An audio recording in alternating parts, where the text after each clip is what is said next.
Hello my friends, welcome to प्यारे प्यारे comics channel. आज हम सबके पेश कर रहे हैं नागराज की शानदार कॉमिक सपेरा।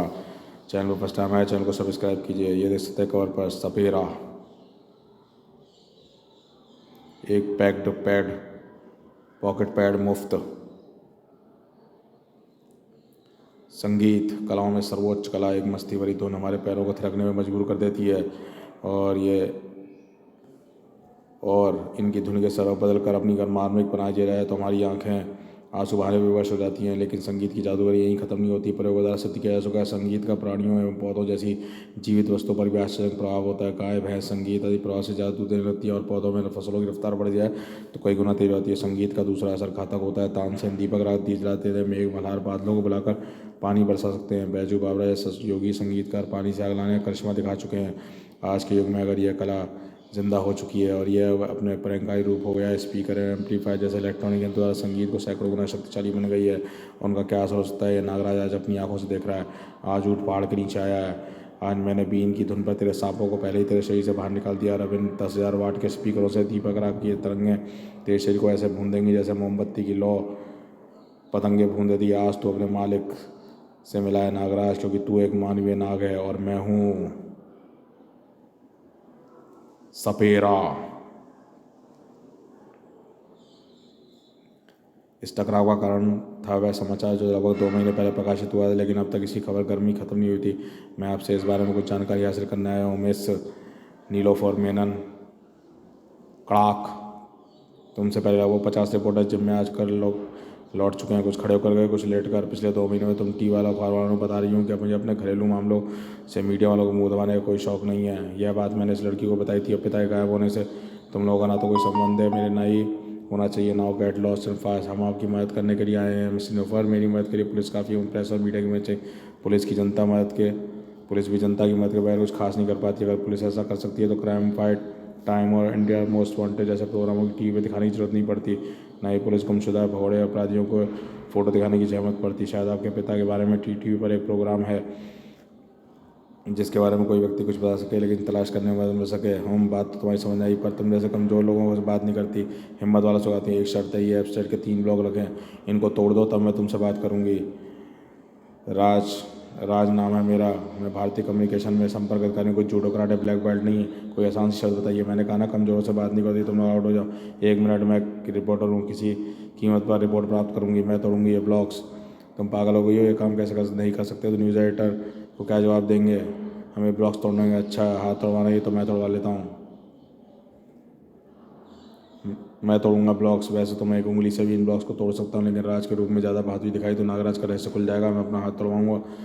अगर नहीं दिखाई तो निशा अपना हाथ तोड़ाएगी। फंस गया मैं। एक रास्ता है, राज डरपोक भी रहेगा और ब्लॉक्स भी टूटेंगे। राज ने अपना पैर जानबूझ के ब्लॉक्स में रखा दिया और ब्लॉक्स और कोहनी के बल एक्सटेट है। राज की चीख के साथ आवाज़ गूंजी, कड़ाक। लेकिन राज का कराना नहीं रुका। उफ, लगता है कोहनी टूट गई है।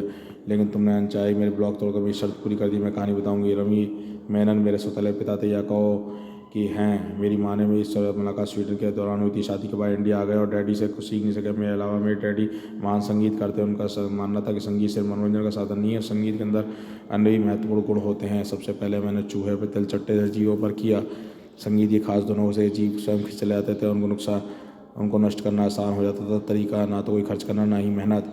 लेकिन दूसरा प्रयोग में फसलों पर किया। संगीत से फसलें आश्चर्य असर दिखाया। फसलें तेजी से बढ़ने लगी, कीड़ों की प्रतिरोध शक्ति पैदा हो गई उनमें। और इससे इतना करने से डैडी को ध्यान आया कि धुनों में लगा दिया, और जिनका जिक्र तुम्हें तो सुनने में आता है वे लुप्त हो चुकी हैं। तानसेन का दीप, मेघ मल्हार, वे इसी प्रोजेक्ट पर काम कर रहे थे और अचानक गायब हो गए। ओहो, पर इन्होंने खास धुनों से कैसेट या कॉम्पैक्ट डिस्क क्यों नहीं निकाली? उन संगीतकारों का असर तभी होता है जब खुद खाद बनाई कैसेट या सीडी विद्युत चुम्बकीय संगीत पैदा कर दी। अगर वह गायब होने वाले दिन किससे मिले थे? जरूर कुछ पता होगा, या तो मुझे पता नहीं। वैसे फ़ोन आया था, अटेंडेंट डैडी को बुलाया था और बात सुन नहीं सकी। डैडी तेज चले गए। किसी पर शक आपको? जातीय दुश्मनी और व्यक्तिगत दुश्मनी तो नहीं थी उनकी, पर संगीत के क्षेत्र में उपलब्धि रखने में ईर्ष्या बहुत करते हैं। मेरा शक संगीतकार वही है जो डैडी से जलता होगा, गुप्त धुनों को हासिल करना चाहता होगा। परंतु अगर मुझे ऐसे किसी संगीतकार के खिलाफ सबूत मिल जाए तो नीलोफर की बात ध्यान सुना। राज रूपी नागराज चौक उठा। ओह, रॉक हिल्स इलाके जाओ, सब संकेत रहे। मुझे तुरंत वहाँ पहुँचाना। निशा तुम इंटरव्यू खत्म करके चले जाना, मैं भी ऑफिस पहुँचूंगा। कुछ ही पल बाद महानगर के नीले आकाश में हरी आकृति लहरा रही थी। संकेत काफ़ी तेज़ी से आ रहे हैं। मामला काफ़ी गंभीर है। मुझे लगता है जल्दी जल्दी पहुँचना होगा। रॉक हिल पर व्यवसाय लगातार तरह से गोदाम से व्यापारी माल लगते थे। वो कुछ लुटेरे यूरिया के गोदाम लूट रहे हैं, मजदूरों से बंदूकों के नोट पर लुटवा रहे हैं, लेकिन मेरे होते यूरिया तो क्या, यूरिया के खाली बोरे भी नहीं लूट सकते। तड़ाक नागराज, तुम अपराधी लोग भी जब भी देखते हो चिल्लाने लगते हो, आज से बाहर नहीं आते। सोचते हो नागराज हर जगह नहीं पहुँच सकता, पर तुम नागराज को एक बार बच सकते, दो बार, बार बार नहीं बच सकते। तू भी हमेशा मुझे बचा ही रहेगा अपनी मौत से, जो एक दिन आने वाली है। यह 1 मिनट में आ जाओ। हो मामूली गुंडे में इतनी फुर्ती, खचाक। तेरी सर्प मेरी सर्प सेना इसकी तो घुंडी तलवार नुकसान पहुंचा सकती है। विश्वंगार का प्रयोग करता हूँ। हो घुंडी तलवार से ब्लेड से हवा से विश्वंगार छितर रही है। इसको बेहोश करने का दूसरा तरीका बनाया होगा। ये नान चाकू का प्रयोग कर रहा है, इसलिए नान चाकू से बचते हुए मांसपेशियों हर पर ध्यान लगा। नान चाकू घूमने की दिशा साथ साथ नान चाकू से घुमाओ। इसके हाथ की गति नान चाकू जितनी हो जाए आराम से हाथ, और बाद में ये अपना इसके बाद काम एकदम आसान। नान चाकू को पकड़ो, बाद में काम आसान। कमाल है, किस्सा खत्म हो गया। मामूली से अपराधी और रोज़मर्रा के अपराधी हैं। आवाज़ से तो कोई बहुत बड़ा खतरा हुआ। ये सर्प ही अपने सर्प से ही असली बात का पता लगा दो। नागराज ने कदम बढ़ाया। अचानक ही संगीत ध्वनि कहाँ से हो रही है? मेरा पूरा शरीर खड़ा नहीं हो पा रहा है, अभी से गिर रहा है। नागराज अभी तेरा उससे बुरा हाल होने वाला है, क्योंकि संगीत से तेरा पहली बार सामना हुआ है। हाय, तू उन गुंडों का सरगना हो, यहाँ तक आया, लेकिन तुम हो कौन? और इतनी तुम्हारे शक्ति मुझे घुटनों तक बल पर झुका दिया उसके जरिए, और यू रिलेटिंग का तुम मामूली काम क्यों कर रहे हो? सिर्फ तुझको बुलाने के लिए। नागराज, मैं तुझे संगीत में मौत देना चाहता हूँ। अब तू मेरे इशारों पर वैसी नाचेगा जैसे सपेरा के इशारे पर सांप नाचता है, क्योंकि तू मानवीय सांप है और मैं हूँ सपेरा। तूने शायद इस यूरिया के गोदाम को ध्यान नहीं दिया। ये बारूद के धमाके और संगीत से, बारूद से नहीं बल्कि संगीत तरंगों से उड़ाया गया था। और जैसे मैं तुझे उड़ाने वाला, आहा, दरवाज़ा तो ऐसा तोड़ गया तो किसी रॉकेट के सीधा वार किया हो। सी ऐसा ही समझ ले, लोहे के दरवाजे से इंसान से ही जल अलग होती है। संगीत तरंगें थोड़ा देख समझेंगी तो मरेगा जरूर। आहा, संगीत थी कि नहीं तीखी हो गई है। कान के बावजूद बंद करने के बावजूद भी अंदर घुसी जा रही है। ये आवाज़ बंद करने का कोई और तरीका सोचना होगा। ज़मीन के नीचे घुसकर सुरंग अंदर घुस गया। सपेरा आश्चर्य, वो चूहे की तरह बिल्कुल से भागेगा कहाँ? इस बार मैं ऐसी धुन बजाऊंगा कि ये मेरी तरफ खिंचा चला आएगा। नागराज खुद ही, तू ये गया तेरा गिटार, अब तो ना बजेगा तेरा संगीत, और इस गिटार को ख़त्म करके तेरा घातक संगीत भी ख़त्म हो गया। अब बता, तो ऐसी घातक शक्ति कहाँ से मिली? कहीं ये संगीत का रवि मेनन तो नहीं है? अगर यह व्यक्ति खुद रवि मेनन है, या इससे रवि मेनन से जबरन हासिल करना हो। काश मैं नीलोफर के पास एक रवि मेनन की फ़ोटो देख लेता। सपेरे के पास फ़ोटो तो है ही नहीं, पर तू भूल गया संगीत को घातक बनाने के लिए 10,000 वाट के एम्पलीफायर से गुजारा जाता है। मेरी छाती पर बंधे हैं और मेरी कमर बंधी है। एक झटका तेरे शक्तिशाली पटक देने के लिए काफ़ी है। आह, 1 मिनट, तेरा गिटार तोड़कर ये मत समझना मेरी बांग के धापे तेरी हड्डियों को चूरा करके बदल देंगी। इस पर विश्वंगार का प्रयोग करना होगा। तीव्र विश्वंगार, फू। लेकिन विश्वंगार ज़्यादा असरकार से नहीं, हल्का सा चक्का जरूर आया, लेकिन विश्वंगार जो, अरे मूर्ख, मैं तू मेरी जो आवाज़ सुन रहा है मशीन है, मैकेनिकल है। यह जान के स्वतंत्र नष्ट होने के बाद भी गले में वाइस थिंदर फिट किए गए हैं। धड़ धड़ धड़, यह वाइस थिंदर मेरे फेफड़ों का फिल्टर का काम करते हैं। तेरी फुंकार का असर नहीं होगा। वो मैं कुछ खास नहीं कर पा रहा हूँ, भीषण कंपन पैदा हो रहे हैं। एक तरीका है, ध्वनि को प्रकाश के तरंगों प्रवृत्त किया जाता है। इसके स्पीकर मेन ब्रेन झिल्ली की तरह कोई वस्तु चाहिए। कोई घातक ध्वनि तरंग टकराए तो सही कोण प्रभावित होता है। झिल्ली ऐसी वस्तुओं में सर्प सेना कर सकती है। ओहो, मेरा सारा शरीर लिचिया होने के बाद भी संगीत का धमाका झेल गया। मेरे स्पीकर आगे तरंगे हैं, ख़त्म हो गई है। ठीक वैसी अब मैं तेरी हेकड़ी ख़त्म करने जा रहा हूँ। यह इतना आसानी है नागराज, क्योंकि मेरी कलाई में बंधा हुआ है। यहाँ बंधा हुआ है ये बोर्ड सिंथेसाइजर। इसकी मदद से इमरजेंसी बैटरियाँ स्पीकरों को करने को देंगी। शायद इनकी संगीत तरंग इसका असर जरूर होगा। तू इन बातों में मुझे उलझाकर अपने आप को रोक नहीं पाएगा। वहाँ सड़क के गली के कुत्ते उस संगीत की तरफ से मेरी तरफ इरादे ठीक नहीं लग रहे। ओह, ये मुझे काट कर गलते जा रहे हैं। लेकिन तो ये था तेरा दूसरा वाला व्यवहार भी बेकार गया। अब तू कैसे रोकेगा? यह वार सिर्फ तुझे याद दिलाने के लिए था नागराज। अगर तुझे कोई काट ले तो उसका क्या हाल होगा? मेरा असली वार तो तुझे झेलना बाकी है। नागराज को असली खतरे का आभास हो। इसकी आवाज़ सुन के मजदूर के गोदाम में तो सम्मोहित होकर रहे हैं। ये मुझे शतरी तौर पर काटेंगे। अगर उन्हें काट लिया तो उनका हशर भी कुत्तों जैसा होगा। मुझे इन्हें रोकना होगा। रही मेहनत की कुत्ती सुलझाने के लिए इसका पकड़ा जाना जरूरी है। इन मजदूरों से तो बाद में निपटूंगा, पहले गोदाम को मजदूर से इधर उधर आ रहे हैं। चूँकि ये भागने के सभी ज़मीनी रास्ते हैं, इसलिए मुझे आसमानी रास्ते से बाहर निकलना होगा। वह सपेरा भाग कर कहाँ जाएगा? वहरा ज़मीन में घुस रहा है। सिर्फ बारिश के दिनों में अतिरिक्त निकालने के लिए किया जाता है, लेकिन ये पाताल में भी घुस जाए तो भी पीछा नहीं छोड़ूंगा। यहाँ तो एकदम शांति है। आखिर वह गया कहाँ? सी पर में। ओहो, इसे ढूंढ पाना नामुमकिन है। सपेरा यहाँ खड़ा मेरा इंतजार कर रहा है। तय नहीं कर रहा हो कहीं ये सपेरा इसके पीछे जाने का ढूंढना होगा। नागराज सपेरे के पीछे ज़्यादा हो रहा है, लेकिन नागरा ना तो उसको पकड़ पाया था, ना ही नागराज की नज़रों से ओझल हो सका था। थोड़ी देर बाद सपेरा कहाँ गया? सर्प कान भी हार्ड नहीं सुन पा रहे। कहीं सपेरा इसी कान में, अरे ये बड़ी तेज़ सड़ांध कहाँ से आ रही है। नागराज का ख्याल सही था। लाश या तो एक लाश है बेसमेंट में, बेशुमार चूहे इस लाश को खा चुके हैं। सबसे महत्वपूर्ण सवाल है लाश किसकी है और कब से यहाँ पड़ी है। कोट की जेबों में तलाशी लेकर देखता हूँ कोई सूत्र मिल जाए। यह तो ड्राइविंग लाइसेंस रवि मेनन का। सपेरा की शक्ल उस लगी फ़ोटो से नहीं मिलती है। रवि मेनन नहीं है, पर अगर रवि मेनन नहीं है तो उसकी लाश रवि मेनन की होनी चाहिए। इसका मतलब रवि मेनन मारा गया और काम सपेरा कर सकता है, क्योंकि इस वक्त रवि मेनन की धुनें और राग मौजूद है। सिर्फ एक बात समझ नहीं आई, मुझे लग रहा था सपेरा का मुख्य उद्देश्य लड़ने का रवि मेनन की लाश के पास रहना था, पर क्यों? फिलहाल तो नीलोफर और पुलिस को सूचना देगा कि लाश की शिनाख्त हो सके और कानूनी कार्रवाई हो सके। तुम्हारी खबर पे मैंने पापा के पास पर्सनल डॉक्टर बंसल को बुलाया था। डैडी बॉब की पापा की पक्की दोस्ती थी, यही इसकी लाश की शिनाख्त कर सकते हैं। शक की गुंजाइश नहीं, ये रवि की लाश है। इन लाशों में कई ऐसे मेडिकल निशान हैं जिससे रवि के शरीर पर शक की गुंजाइश नहीं। अंकल कह दिए झूठ है, यह लाश पापा की नहीं हो सकती। दिल और दिमाग में 1 फुट की दूरी होती है नीलू। सच तो ये मुझे कहना पड़ रहा है, कलेजा ही क्यों न फट जाए। यह कहना तो मुश्किल है लाश कब से है, पर अंदाज़ा लगाया जाता है हर 1 महीने ऊपर गायब है। खैर, इसके मरने का समय आ गया है। पोस्टमार्टम में पता लगाना ज़रूरी है आए क्यों हैं।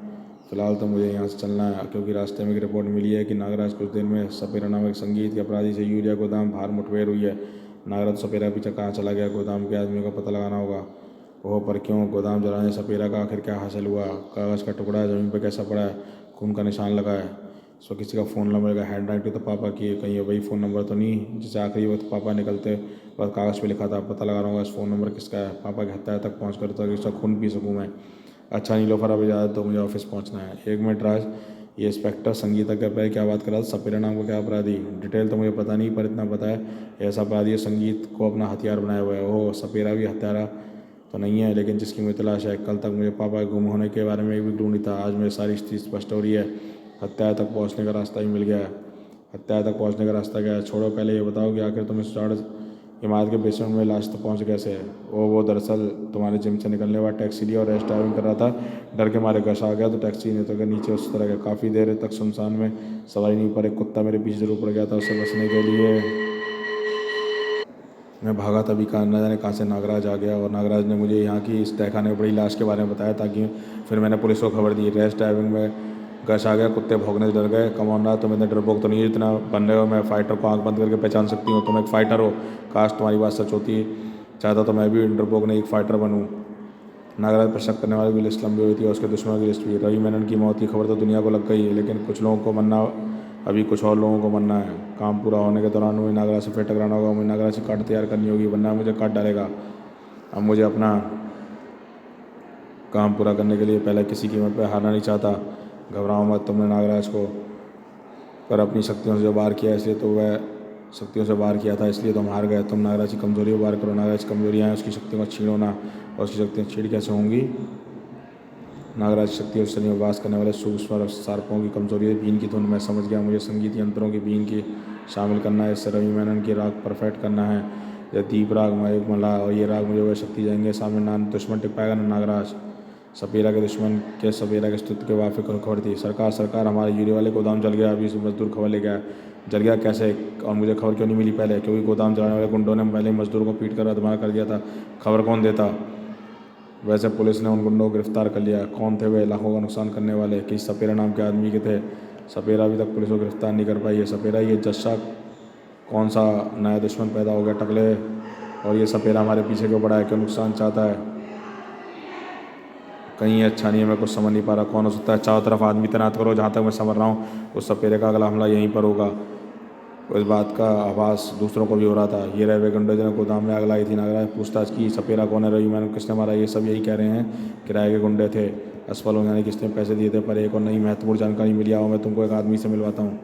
कौन है ये? एक दूध वाला इशू जाड़ में भैंसे चलाता रवि मेनन को 2 महीने पहले इसने उसमें घुसते देखा था। रवि मेनन की फ़ोटो भी इसने पहचान लिया। उसका कहना है एक आदमी रवि के साथ और एक आदमी उस इमारत में गया था। जी साहब। और इस आदमी का हुलिया बताया। रवि मेनन संगीत का दोस्त से मिलता जुलता है, तो उस संगीतकार को पकड़ कर बुलाई है जो सारी बात का पता लगा सके। इसमें एक समस्या है। नागराज संगीत का चंद्रशीष भी 2 महीने से लापता है और इस वक्त कहाँ है किसी को पता नहीं है।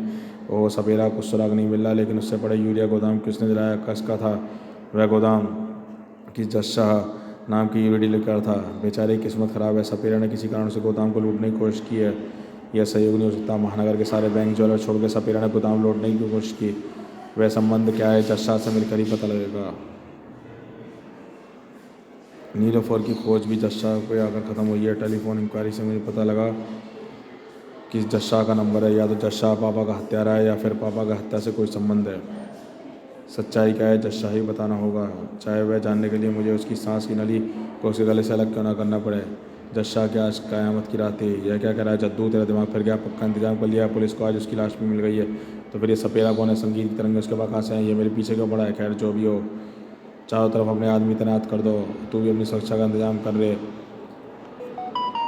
पस्सू ते कहीं तेरा नंबर लगे। मेरा नंबर? हाँ हाँ, मेरा नंबर नहीं लगता, बल्कि मैं नंबर लगाता हूँ जद्दू। यमराज की धरती की होल सोल की एजेंसी मेरे पास ही है। तेरी मर्जी भाई, मैंने अपने कानों में तेरी बात पहुँचा दी, तू जाने तेरा काम। क्या हुआ भैया? क्यों, किसका फ़ोन था? आप क्यों घबरा गए? जद्दू बता रहा था कोई संगीत से अपराध करने वाला हमारे पीछे पड़ा है। तूने काम तो पक्का किया था ना? मुँह उसका अच्छा काम कभी नहीं करता है। यह तो मुझे ही पता है, पर नया संगीत का कहाँ से पैदा हुआ? किसी के हाथ बोर्ड्स लग गए होंगे, नोट्स लग गए होंगे। पर भाई आप चिंता मत करो, उसका भी permanent and full and final कर दूंगा। जद्दाश ने पूरी बटालियन तैनात कर रखी है। अब बड़े मकान में कहाँ पर होगा? जद्दाश को बुलाने के लिए सिर्फ इतना ही काफ़ी है। मैं छिप कर आगे बोलूँगा, कौन है तू? कि आगे से आगे तड़ तड़ तड़ तड़ मुझ पर गोली चलाए, और गोलियों की आवाज़ सुनकर जद्दा खिड़की की तरफ खींचा चलाएगा। आ गया, यही शायद यही जद्दा शाह है। अब ऊपर चढ़ी गोलियाँ, बाढ़ रोक कर जद्दा शाह का इंटरव्यू लेने ऊपर पहुँचना चाहिए। हाँ, तू कौन है छोकरी? किसका इंतजार कर रही है? परेशानी तो मुझे तुमसे है, पर मुझे परेशानी होने वाली है। लेकिन अब तुम चुपचाप ये बताओ कि रवि मैनन का खून तुमने क्यों किया? नहीं तो मैं कैसे किया? तो फिर तो मैं सिर्फ तुम्हारे हाथ पैर तोड़कर ही तुमको छोड़ दूंगी। रवि मैनन उसका खून मैंने नहीं किया है, लेकिन तू कौन उसकी लगती है? अगर रवि मैनन का खून नहीं किया है तो उसकी लाश तुम्हारे पास फ़ोन नंबर कहाँ से आया? Phone number? मेरा फ़ोन नंबर? खैर, जज शाह को तूने बहुत जवाब दे दिया, अब तेरी बारी है। बता, तेरा रवि मैनन की हत्या से क्या संबंध है? हाँ, मुझ पर हमला करने की मुक्ता मत करना, वरना हाथ की हड्डी पैर में पहुँचा दूंगी और तुम ढूंढते रह जाओगे। अब बताओ, यह हत्या किसने की और क्यों? क्या जानते हो तुम उस हत्या के बारे में? सरकार से नहीं, मुझसे पूछ। और अगर मैं ना बताऊं तो मेरी हड्डियां तोड़ कर देख। टकला कहते हैं मुझे। परसों पहले सरकार ने दुश्मनों मुझे ट्रक के नीचे दबा कर मारने की योजना लगा, मर गया था। बदन की हर हड्डी टुकड़े हो गए थे, पर सरकार ने मुझे बदल लिया। पैसा पानी की तरह बहाया, अब पूरे बदन में 30 किलो स्टील लगा दिया, लेकिन हड्डियाँ में जुड़ गई और मैं ठीक हो गया। अब सरकार पर हाथ होने की जन्म में तेरी वैसी हालत करूँगा जैसी हालत ट्रक ने की थी। आहा, तड़ाक तड़तड़ कोशिश की, लेकिन नीलोफर खुद हाथ करना उठा। तड़ाक, और टकले एक बार ने उस चिल्लाने को मजबूर कर दिया। लेकिन इस बार से तैनात की बिहार भी तहत जारी थी। अब उसकी पहरेदारी की जांच का समय आएगा। नागराज, तो तुम मेरा मतलब यहाँ कैसे है? मुझे जज शाह मिलना है, बताओ अब कहाँ मिलेगा? इतना पहरा क्यों लगा रखा है? पहरा इसलिए कि ताकि बिना उनकी सरकार की मर्जी कोई ना सके, और जो आए अगर कोई ज़बरदस्ती पहुँचे तो उसके लिए हम लोग तैनात हैं। तुम लोग मुझे रोकोगे, यानी कुछ गड़बड़ है, मुझे अंदर जाना होगा। तू अंदर नहीं, ऊपर जाएगा नागराज। वह रॉकेट लॉन्चर उसकी तरफ लपका है, लेकिन ऐसा हुआ नहीं। इस रॉकेट से तो मैं इच्छा शक्ति कड़ों में बदल कर बच गया, लेकिन पहरेदारों के बाद घातक हथियार है। जज शाह किसी अपराधी अवश्य बनना है, इतनी सुरक्षा की आवश्यकता नहीं पड़ती। बाहर किसी ने रॉकेट लॉन्चर दागा है, जल्दी से निपट टकले। चिंता मत करो सरकार, चिंता मत करो, मैंने बड़े बड़े पहलवानों की गर्दनें 2 मिनट में तोड़ी हैं। इसकी किस खेत की मूली है? जज शाह किसके इंतजार में था और ये किससे डरा हुआ है? खैर जो भी हो, अभी पता चल जाएगा। स्टील ही टकले को अपने सही से पिंजर खोलने का काम करेगा। नान चाकू, एक ही बार में इसकी हड्डी तोड़ देने वाला। टकले की स्टील की 50 से जोड़ सही, लेकिन बीच में ही हड्डी होगी। इस बार टकले की स्त्री दरबारी चीज़ हो लेती है, बाहर स्त्री लगती है। हथियार दूसरों के हाथ में, तो बचना नागराज को था। यहाँ का शोर सुनकर पहरेदार गुंडे मेरी तरफ आ रहे हैं। जज शाह तक पहुँचने में समय लगेगा, लेकिन पहरेदार तो कम हो गए, लेकिन अब इनको रोकना होगा। नागराज की सर्प सेना दुश्मनों की तरफ उछली, लेकिन ट्रेंड पहरेदारों ने उन्हें हटा दिया। अब परिस्थिति कुछ और थी। अब ये ग्रेनेडों से हमला कर रहे हैं। गोलियों से मुझे फ़र्क नहीं पड़ता, पर ग्रेनेड मुझे अपूर्ण क्षति पहुँचा सकते हैं। विश्वकार का प्रयोग करना होगा, क्योंकि गुंडे दूर दूर अलग खड़े हैं। फिलहाल तो दो तरफ से लड़ाई लड़नी, ध्यान बटाना होगा। उधर मेरी सर्प सेना है, इधर पे हमला करना होगा। धम धम धाड़ धाड़ धाड़ धम धम धड़ाक धड़ाक तड़ाक तड़ाक। ये जज शाह को ढूंढना है, उससे सच उगलवाना है। जब तक ये दोनों लड़ रहे तब तक मैं भाग लूँ। टकला, इस लड़की को रोक। जज शाह भागने की कोशिश कर रहा है, मैं उसे भागने नहीं दूंगी। तड़ाक। अब बता जद्दू, चुन ले, जुबान खोलेगा, सांसें बंद करवाएगा। यह जुबान खाने का तरीका नहीं है, पहले इसका अपराध तो जान लो। बिना अपराध के मानवीय रूप जायज़ है करना, ना तो मानवीय न कानूनी रूप से। नागराज, अपराध जानना चाहते हो? मेरे पिता संगीतकार मेनन का कातिल है, वरना मेरे पिता के लाश के पास का टेलीफोन नंबर कहाँ से आया? और ये इतनी सिक्योरिटी क्यों रखता है? नहीं, मैं रवि मेनन का कातिल नहीं। और वो फ़ोन नंबर तो इसके पास इसलिए होगा क्योंकि उससे मेरी पुरानी जान पहचान थी।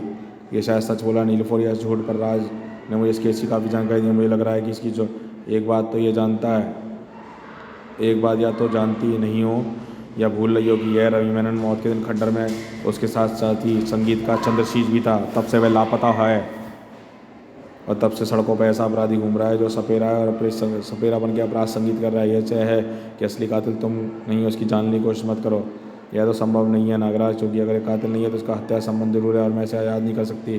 तो फिर तैयार हो जाओ मेरी सबसे नजर बनने के लिए, मैं तुमको मौका नहीं दूंगी। और इसी वक्त ओहो, मुझसे पहले कोई और यहाँ तक पहुँच गया, मुझे सतर्क रहना होगा। अंदर नागराज और नीलोफर बिना बात के आपस में जुड़ रहे थे। धड़ाक, तुम अपने होश में नहीं नीलोफर, बदले की भावना ने तुमको अंधा कर दिया है।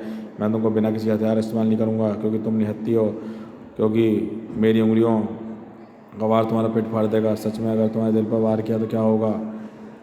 यह किसी आम इंसान का नहीं, नागराज का शरीर है नीलोफर। यह सही घाव सूक्ष्म बढ़ देंगे लेकिन तुम्हारे घाव नहीं, लेकिन अगर मेरा शरीर खून तुम्हारे घाव में साथ पहुँच गया तो तुम्हारा शरीर मोम की तरह गल जाएगा। आहा फश।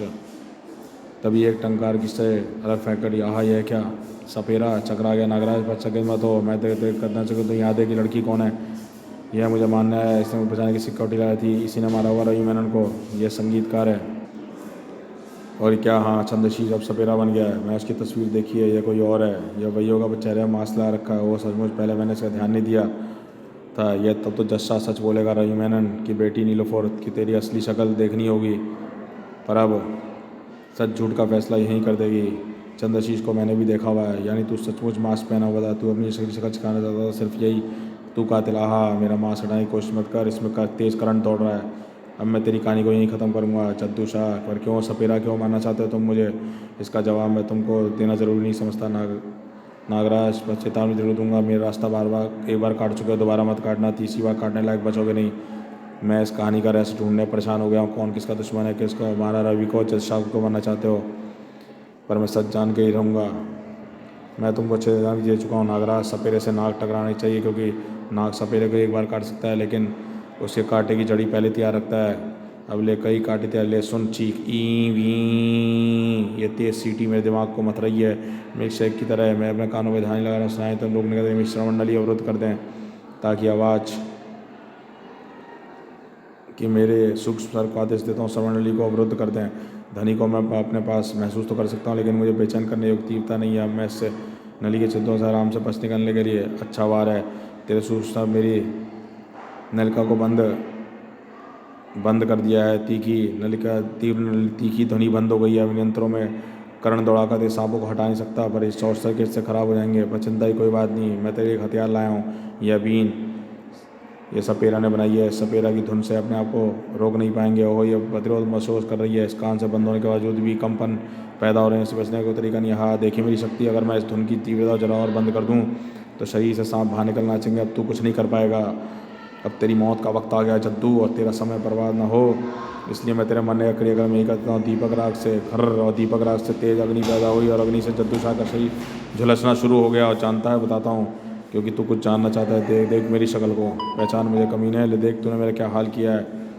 रवि मेनन, हाँ तुम मर गए थे। लास्ट चंद्रशीष की थी। बेचारा उसे बचाने की बहुत कोशिश की पर बच नहीं पाया, और तेरे कहने के चूहों पर हमला किया और वह सचमुच पहुँच गया, इसलिए देख नहीं पाया। अकेला ये नहीं कह रहे, 2 लोग भाग गए थे। मैंने भागते हुए झलक देखी थी, चूहे जैसी आकृति की। कौन था वह? मुस्सू था, पस्सू का आदमी, और उसी के इशारे पे चूहों ने तुम पर हमला किया था। जहरीली चूहों का ट्रेनर है वह। उससे मुझे मुक्ति दिला दे। मुक्ति दिला दूंगा जल्दी ही तुझे इस कैद से ज़िंदगी भर के लिए, लेकिन घबरा मत।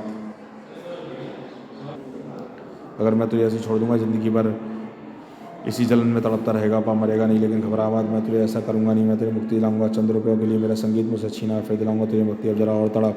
थोड़े रहस्यों के लिए तो पर्दे उठ गए हैं। सपेरा यानी रवि मेनन किसी का खून करके अपराधी बनने जा रहा है। उसे रोकना होगा, पर कैसे? सपेरा की भीन की धुन अपने हाथ रख जाएगी, मैं इसे रोक दूंगा। तेरे लिए मैं बीन कंप्रेसर यहाँ छोड़े जा रहा हूँ। तू तब तक नाचता रहेगा जब तक तू बेहोश नहीं हो जाता। आहा, एक बीन नहीं छोड़ गया, और धुन इतनी तेज़ है कि मुझ पर असर कर रही है। मेरे जूतों को दबाकर तोड़ रही है। वो नीलोफर बेहोश है। जस्सा खंबे से बधा है, तकलीफ से तड़प रहा है। मुझे भीन के धुनों को कान को तंग करने के लिए, तरंग कंपन को पैदा करने के लिए रोकना होगा, और इसके लिए मुझे अपने सर्पों को बाहर निकाल के अपने शरीर को एक कवच से ढकना होगा। आराम चैन पड़ा। अब शरीर पर हल्की छींट तरंगें इच्छा शक्ति को दबा नहीं सकती। अब ये मेरा जूता होगा और जूते के नीचे होगी ये बीन। तड़ाक तड़ाक। नागराज वह सपेरा कहाँ गया? लगता है मैं बिजली के झटके से कुछ ज़्यादा देर बेहोश रही। हाँ नीलिफर, और अब तुम्हारे बेहोश होने पूरा होश जश्चा एक हत्या का सहयोगी अवश्य, पर तुम्हारे पिता रवि मेनन का हत्या नहीं है। तुम्हारे पिता रवि मेनन जिंदा और रवि मेनन सपेरा बन गए हैं। और फिर आने भारत में चंद्र उनके मित्र चंद्र जो लाश थी वह उनके मित्र संगीतकार चंद्रशीष की थी और उसकी हत्या षड्यंत्र जश्चा का रचा हुआ है।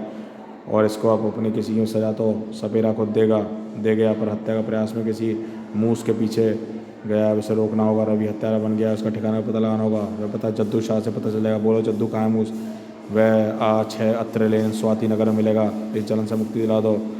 हम जाने से पहले एम्बुलेंस को फ़ोन करते जाएंगे। तेरे साथ टूटे पहरेदारों को भी। उधर पस्सू परेशान था, न जाने घंटी क्यों बज रही है। घंटी बज रही है, जद्दू फ़ोन नहीं उठा रहा है। वे सब मर गए क्या? अधमरे हो चुके हैं। ये कौन बोला? मैंने बोला। सपेरे ने। कौन है रे तू? तेरी आवाज़ ने तेरी रेडियो तो रेडियो से आ रही है। मैं तेरी मौत मुँह से, और तूने मुझे तुम लोगों ने जो मुझे दिया है सूद समेत वापस करने आया हूँ। रही आवाज़ की बात तो मेरे गले में सिंथेसाइज़र फिट हैं। वह इसलिए क्योंकि अपने चूहों से भरी आवाज़ में ग्रंथि ने चुबा दी थी। संगीतकार साथ गायक चूर हो गया था और मेरे सबसे घनिष्ठ मित्र की जानी चंद्रशीष की अब बताने की जरूरत नहीं है। रवि मैनन हूँ, सपेरा बनकर तेरे हाथ सोना पर तुम्हारी शक्ल तो एक मास्क है। यानी जद्दुआ सच कह रहा था, तू बच गया और मैं धंधा ख़राब करने आया, पर अभी अपने हाथ से तेरा काम था तो तू मुझे गोली मारेगा। मैं तेरे हाथ में इस लायक नहीं छोड़ूंगा। कड़ाक कड़ाक फटफट एक तेज आवाज़ से बंदूक फट गई और इसी के बाद हवा में शीशा तोड़ता हुआ बेहोश बदन बाहर निकला पस्सू का। मेरे तेरी पहली बार अपनी शक्ल को छिपा लिया था। इस चक्कर में मैं गोदाम भागकर गलती की। फुल एंड फाइनल तेरा हिसाब करूँगा। Swing swing swing. ओहो, सैकड़ों चूहे मेरी तरफ आ रहे हैं, लेकिन इनका इंतजाम कर रखा है। यह इनको जिस्पा जलाकर राख कर दूंगा। हाँ, ये चूहे आग की दीपक से गिरगिटार को लकड़ी को काट रहे हैं। पिछली बार इनके भाई बंदों ने तेरा गोश्त खा स्वाद चखा था, आज तेरा डिनर करके अपनी भूख मिटाएंगे फुल एंड फाइनल पुराने तरीके से। हाँ, इन चूहों ने नई शक्तियों को करके देख। मौत इंसान को जय खींच लाती है। तू बच गया, लेकिन फिर भी वापस मरने के लिए मेरे पास आ गया। लेकिन जिसकी मौत नहीं आई हो उसे बचाने के लिए भगवान भी कोई साधन भेज देते हैं नागराज। हाँ, अब हज़ारों चूहे हैं तो उन्हें खाने के लिए मेरे पास हज़ारों सर्प भी हैं। अब तुम्हारी बारी है। मूस, चूहों को वापस लाओगे या भैंसों या फिर सांपों का भोजन लाओगे? मेरे पास बहुत चूहे हैं। तू अपने सांपों की खैर बना। 4-5 चूहे पिल पड़े तो सांप भी नहीं बचेंगे। अब अगर आप जिंदा हैं बाबा, ये मुझे खुशी है, पर आपकी इनसे जद्दू शाह पशु दुश्मनी की शुरू से ही है। कहानी सुनोगी समझ जाओगी। तुमको याद होगा मैं संगीत के माध्यम फसल बढ़ने की रफ्तार की प्रतिरोध शक्ति के थी। जद्दू शाह पशु के दिल में बेवजह डर बैठ गया कि खादों का डीलर था और कीटनाशक दवाइयों का था, इसलिए उन्होंने मुझे बर्बाद हो जाएंगे। इसी डर से उन्होंने मुझे जो है रास्ते ठानी और इसके लिए मुझे मामूली जान पहचान दी। 2-3 मुलाकातों के बाद जद्दू शाह ने मुझे फ़ोन किया, मुझे बताया अपनी किस्मत इमारत की कुछ पुख्ताई प्राचीन हस्तलेख निकले संगीत संबंधित है। मैं चाहता हूँ नज़र रख लूँ। अच्छा, मैं थोड़ी देर में आता हूँ। अपना नंबर भी बताइए। मैं अपने दोस्त चंद्रशीष को लेकर वहाँ पहुँचा, लेकिन वहाँ उजाड़ इमारत में था, वहाँ कोई नहीं था। तभी वहाँ पस्सू जो था मुस्सू था, वहाँ मूस की झलक देखी। ए इधर सुनो।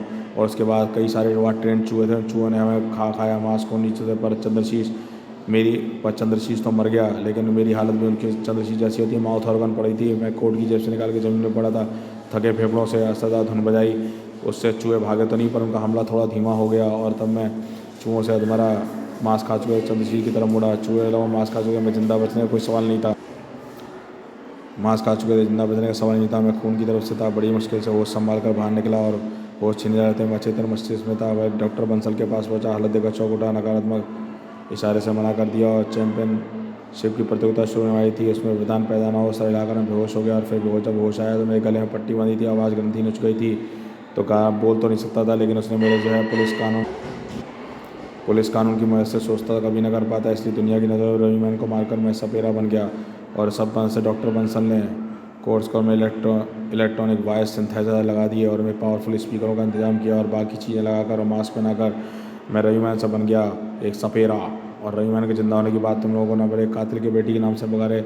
इसी अलावा 2 महीने बीत चुके थे, रवि मैन की लाश नहीं मिली, इसलिए मैं रवि मैन की लाश को दुनिया के सामने बहुत बड़ा अभियान जरूरी था। इसलिए मैंने जद्दू शाह को यूरिया गोदाम में पहुँचाया और बंसल ने मेरी लाश को पहचान कर सबके शक को दूर कर दिया। और लेकिन जद्दू शाह से बुलवाने के लिए मुझे अपना असली रूप दिखाना पड़ा। बदकिस्मत नागराज ने बात सुन ली। बस जो हो गया सो गया। मूस अपनी करनी होगी। अब फिलहाल इसे छोड़ दो नागराज, होश में। और अभी तुम एक संगीतकार हो, हत्यारे नहीं। हत्यार इसे मारकर अपराध की दुनिया में जाओ, हमेशा के लिए सपेरा बन जाओगे।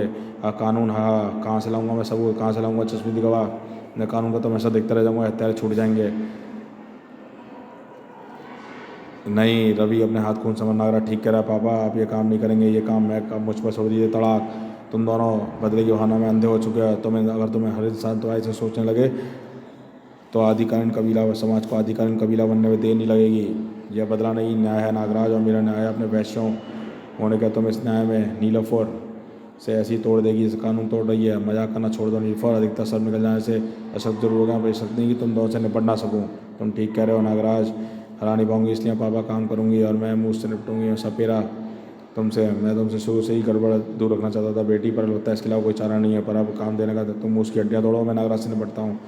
यह मेरी एक बीम से बचकर नहीं जाएगा, लेकिन मेरी दूसरी बीम से यह बचकर कहाँ जाएगा। ये मेरे चूहे गिटार ना काट गए होते, स्पीकर खराब ना होते, इसकी बुरा हाल करते। सपेरा की दूरबीन कंप्रेस्ड एयर बहने लगी और फिर वही मदमस्ती धुन से नागराज बड़ी मुश्किल से बच पाया था।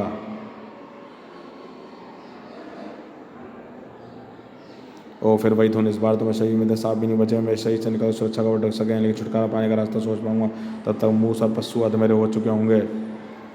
लेकिन नागराज के पास चूहों को समाप्त करने की तरकीब थी। अब इन चूहों हो या धुन लोग तो सपेरा बने, चूहे सब सेना से बच जाएँ, फिर तुम लोगों पर हमला करेंगे। तू मुझे अपने जाल में नहीं फंसाता ना है, चूहों की संख्या काफ़ी कम है, अब ये मुझे नुकसान पहुँचाएंगे भी थोड़ा सा।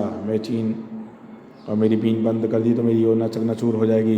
इस बात से भी थर्रा रहा है, इससे पहले कि ये फिर कवच बनाने के लिए मुझे धुन छिड़कने लगे हैं मेरे सर भी। इसके अलावा कोई रास्ता, एक रास्ता समझ में आता है, रास्ता सटीक होने के साथ साथ मुझे मकसद में कामयाबी भी दिलाएगा। नागराज ने सर्पों को मान संकेत भेजा और संकेत अलग दिशा से आए और फिर हवा में तैरने लगी, सभी जगह दरारें पड़ने लगी और इससे दरवाजे पूरे कमरे को सील बंद कर दिया। अब सर्पों ने अपना काम कर दिया, अब देखना है मेरा सोचा हुआ वार सटीक पड़ता ही नहीं पड़ता।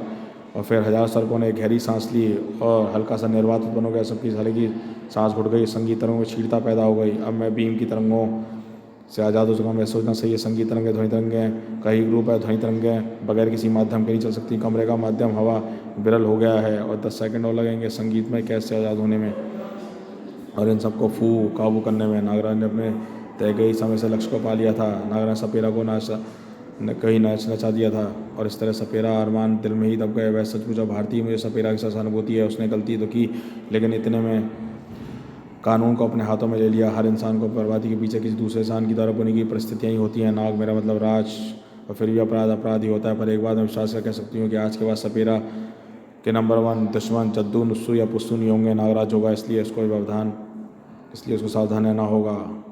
भारती की जवान पर सरस्वती जा रही थी, मैं सफल हो गया, मेरा सारा त्याग व्यर्थ हो गया। इस कारण नागराज था, पर अब मैं रास्ते के कांटे नागराज को हटाऊंगा, फिर हटाऊंगा रास्ते के कीड़े, और यह रोड़े के चस्सा मूस और पस्सू समाप्त। तो दोस्तों शानदार सपेरा कॉमिक्स यही समाप्त होती है। चैनल फर्स्ट टाइम है, चैनल को सब्सक्राइब कीजिए। सपेरा आया था अब सर्वनायक सीरीज में सीधा।